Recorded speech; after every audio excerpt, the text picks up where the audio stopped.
This game was shocking for a lot of reasons. It was shocking for the fact that the Bengals, which I'm not going to lie and say that I did not have high expectations for the Bengals coming into the season. No, you can go back to past episodes. I didn't know how Joe Burrow was going to be coming back from injury. I didn't know. I was adamant that they should have picked a lineman, maybe Penei Sewell, Rashawn Slater, maybe one of those players instead of a Jamar Chase because of the fact that their offensive line wasn't that good. There was a litany of things. When you look at the division that they're in, it was hard for me to see them finishing above the Ravens or above the Browns and possibly even above the Steelers. I just didn't have much faith in the Bengals, man. And to sit here today and they're in the Super Bowl, that's a testament, man. That's a testament to that team, bro. And let's start with this. Let's talk about this game. First and foremost, like I said, this was shocking because you beat the Kansas City Chiefs in Week 17, and they always say that especially in that short of a time frame, it's hard to beat a team twice, especially a team that is motivated for something. Now, of course, when you're in the playoffs, of course you're motivated to get to the end goal, which is, of course, the Super Bowl. But even in Week 17, you beat the Kansas City Chiefs at home. You beat them in Cincy. So I didn't think that it was. I mean, Kansas City Chiefs just beat the Buffalo Bills, and I thought they were just right. They had the momentum. And going into the first half, they did. You go up 21-3, and Patrick Mahomes is looking like Patrick Mahomes. Tyreek Hill caught a touchdown. Travis Kelce caught a touchdown. They were just humming on. The Kansas City Chiefs were firing on all cylinders. But one thing, first and foremost, one thing that you cannot underestimate, and I say this all the time, and you usually see it more in basketball, in the NBA, college football. You usually see it more in basketball than you do in football. But there's something to be said about momentum. Momentum is a dangerous thing to have and a crucial thing to lose. I say that because when you look at where the downfall started with the Kansas City Chiefs in that game, it had to be the play before the half. You're pretty much at like the 5 yard or like the 2 or 3 yard line. 5 seconds left. Instead of kicking the ball to get 3 points. Now, let me first say, I understand the play call if you had more time. We talked about Dak Prescott in the last play, and you understand the play. You understand the play call if you have more time. But you have 5 seconds. You're firing on all cylinders. You could possibly go into the half 24-3. 24-3 looks up, especially after you get a 24-3, especially after you get a field goal going into halftime, is a lot different than 21-3. I know it's only 3 points, but it's a lot different, especially when we talk about momentum. So all you had to do was go get 3 or score. But with 5 seconds left, you get nothing. You throw a backwards pass to Tyreek Hill. Tyreek Hill gets stopped by Eli Apple. You lose the momentum. And it seemed like from that moment on, the Kansas City Chiefs collapsed. You know what they did? Now, I'm sure that they didn't go into halftime and listen to my podcast. I'm sure probably nobody in Arrowhead listened to my podcast. But one thing that I said what was the one of the keys I said that the Cincinnati Bengals had to do to win the game last week. One of the key was you have to take either Travis Kelce or Tyreek Hill out the game. You can let one go off. One can go off, but you cannot let both of them go off, especially seeing as though they're Patrick Mahomes' favorite targets. You cannot let both of them go off. And what happened in the second half? First and foremost, you go into halftime, that is the Cincinnati Bengals, you go into the halftime with momentum. You come out, and your game plan was, dare I say, genius, because it was exactly what I said. You took Tyreek Hill out the game. I think this whole second half of that game, he only had 2 targets, and I think one of those targets was the last target in overtime, I believe. If not, he had 3 targets. I've been bagging on the Bengals defense and the Bengals offensive line pretty much this entire season. And rightfully so. They have struggled mightily this entire season, especially the offensive line. Even if you look back a week before this game, going against the Tennessee Titans, you sacked them 9 times. However, one of the most shocking things is how good the defense played, and especially in the second half against the Kansas City Chiefs. The defense was spectacular getting to Patrick Mahomes, even though there was a lot. It really wasn't the fact they were getting to Patrick Mahomes. It was the fact that they were covering the receivers incredibly well. Shouts out to Eli Apple. He was getting killed on Twitter the first half of the game, but he came to play, man. He was one of the biggest reasons why Tyreek Hill was taken out of the game. It was the Bengals did their thing, man. The defense, especially towards the end. I mean, you're at the 5. You're at the 5. The Kansas City Chiefs are at the 5-yard line with like a minute and a half left. If you score, the game's over. Score a touchdown, the game is essentially over, and you settle for a field goal, which if you would have kicked the field goal the first half, instead of kicking the field goal at the end to tie the game, you would kick the field goal at the end to pretty much go up 3 points and now force the Bengals to drive the length in the field for 30 seconds. Which, not saying they can't do it with the pieces that they have, I just don't see it.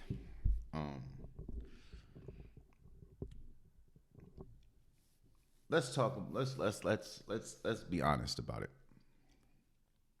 Because a lot of people have been honest this week. But let's be honest.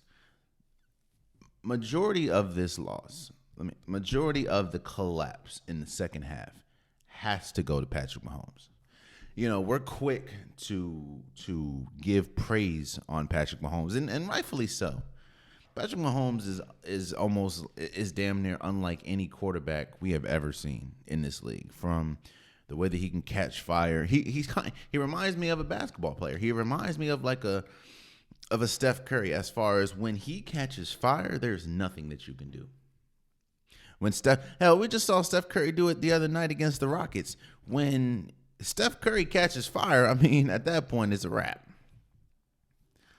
Mahomes is unlike any football player we've seen, and that's rightfully so. But with the compliments and with the accolades has to come the criticism when criticism is due. Patrick Mahomes collapsed as far as his game just went from highest of highs to what Patrick Mahomes was looking like in the beginning of the season. It felt like he kept trying to go for the home run play, and because of that, it just collapsed. The Kansas City Chiefs could get nothing. A team that put up 21 points in the first half only put up 3 points, not only in the second half, but the second half plus overtime.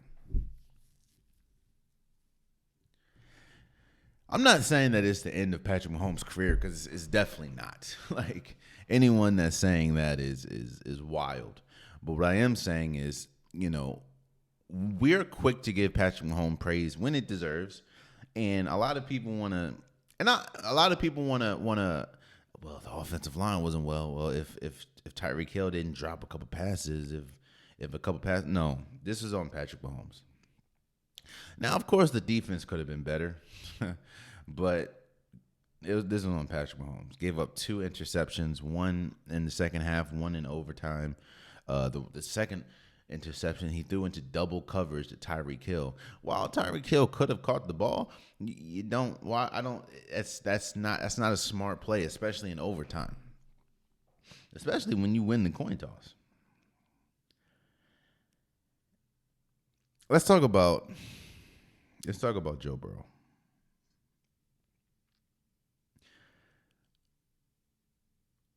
Did you know what's funny? And you know what's shocking about this whole Cincinnati thing? You realize they're still in a rebuild, right? Like I know it's crazy to think, but they're still in a rebuild. Their defense still is spotty. They're still young. I mean, Joe Burrow's the second season. Jamar Chase is in his first season. T. Higgins is in the early part of his career. Tyler Boyd's in the early part. They're still in a rebuild, and they're this good. And I couldn't fathom this being Joe Burrow. The Joe Burrow that we're seeing, I could not fathom this at Ohio State. Hell, Urban Meyer picked. Now we know Urban Meyer's decision making isn't always the best, but Urban Meyer chose Dwayne Haskins over Joe Burrow. I couldn't foresee. If you would have told me that the kid the guy that got the guy that Dwayne Haskins was chosen over him, who transferred to LSU, who had a horrible first year at LSU. Like, nobody really talks about how bad Joe Burrow's first year at LSU was. Then the second year going on a tear, winning the national championship with ease, honestly. Like, their game. Now, Joe Burrow was incredible. They also had Jamar Chase and Justin Jefferson's two wide receivers that you can argue are top 5 in their positions right now. To a Joe Burrow that was having an incredible rookie year that ultimately ended in injury, like broke his leg. Who would have thought that this team, that Joe Burrow would in his second year make it to a Super Bowl with the Cincinnati Bengals, that is. And it's not like they played flukes. You know, they played a Tennessee Titans team that was number 1 in the conference at Tennessee with that emotion of Derrick Henry coming back, and, you know, the first game in a while that Derrick Henry, A.J. Brown, and Julio Jones played. To go in there and win, and then you turn around and go into probably one of the toughest places to play in the NFL, and that is Arrowhead. You go into Arrowhead with a Patrick Mahomes and a Kansas City Chiefs team that just beat, in one of the most epic games we've ever seen, just beat Josh Allen in Buffalo Bills. You're down 21-3 at half, and you come back and win, and now you're in the Super Bowl. Joe Burrow, there should be no there. I'm not one of those people that like to crown superstars so early in their career. And no, I wouldn't. If I wouldn't choose Joe Burrow over Patrick Mahomes. I wouldn't choose Joe Burrow over Josh Allen. I wouldn't choose Joe Burrow over, of course, Aaron Rodgers or hell, maybe not even Lamar Jackson. But what I will say is this: Joe Burrow is a superstar.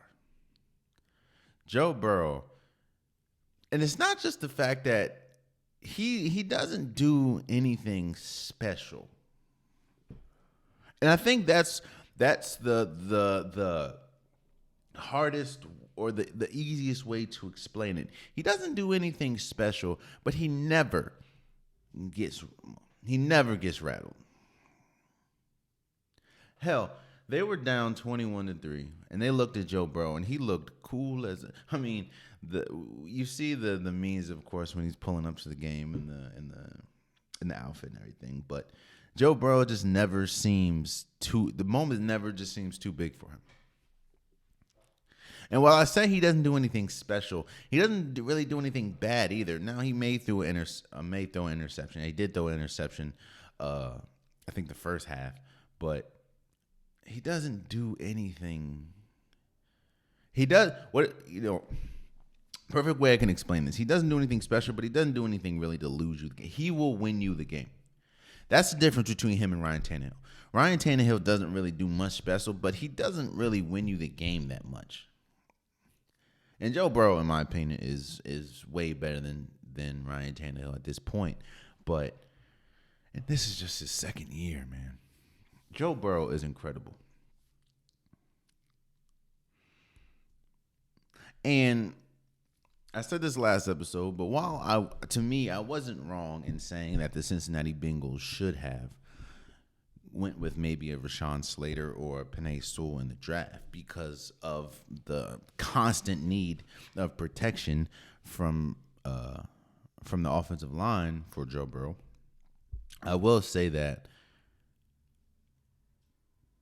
something has to be said, and one thing that you can't really underestimate is the power of comfortability and the power of connection, the power of what's the word? The power of familiarity. I'm not saying that Jamar Chase is making Joe Burrow. That's not what I'm saying at all. Just like I'm not saying that. I'm sure that if Josh Allen didn't have Stephon Diggs, he'd be all right. I'm sure if Kyler Murray didn't have DeAndre Hopkins, he'd be okay. I'm positive that if Aaron Rodgers didn't have Devontae Adams, they'd be all right. Hell, if Patrick Mahomes didn't have Tyreek Hill, he'll be fine. He'll be good. But Patrick Mahomes is better. And having Tyreek Hill makes Patrick Mahomes better. Having Devontae Adams makes Aaron Rodgers better. Having DeAndre Hopkins makes Kyler Murray better. Having Stephon Diggs makes Josh Allen better. Having Jamar Chase makes Joe Burrow so much better because of the comfortability they have with each other playing at LSU. Now, Jamar Chase was not the quote-unquote MVP, if we talk about the wide receivers of the game. It definitely, in my opinion, was T. Higgins. T. Higgins made some big catches in big moments, especially in that second half. But there's something to be said where you just feel that Joe Burrow was comfortable. Joe Burrow was comfortable. And to me, that's one of the best attributes that you can say about him.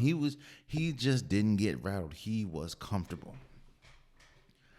Even down 21-3, he was comfortable. And I'm not saying comfortable as, it is what it is. No. It just didn't feel like, it's kind of like what we talk about Patrick Mahomes sometimes. You just didn't get the sense that he felt that they weren't going to win that game.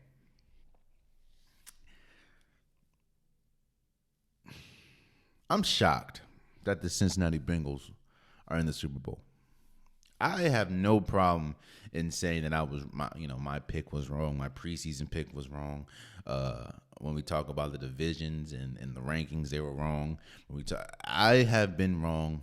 I was right about the Cincinnati Bengals winning against Tennessee, but I have no problem saying I was wrong. But I'm shocked.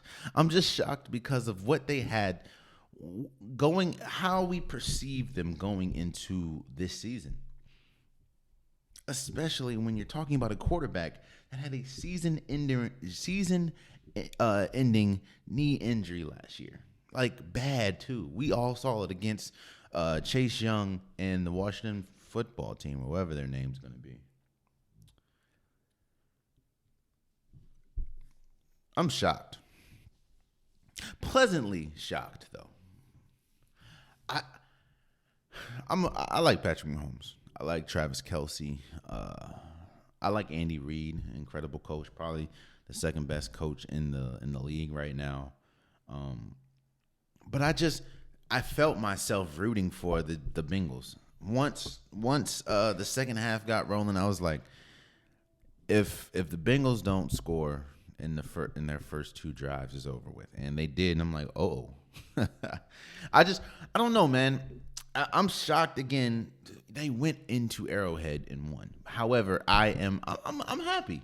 I'm happy for Joe Burrow. I'm happy for Jamar Chase. I'm happy for Taylor, the coach. I'm happy for all those players, man, and that organization.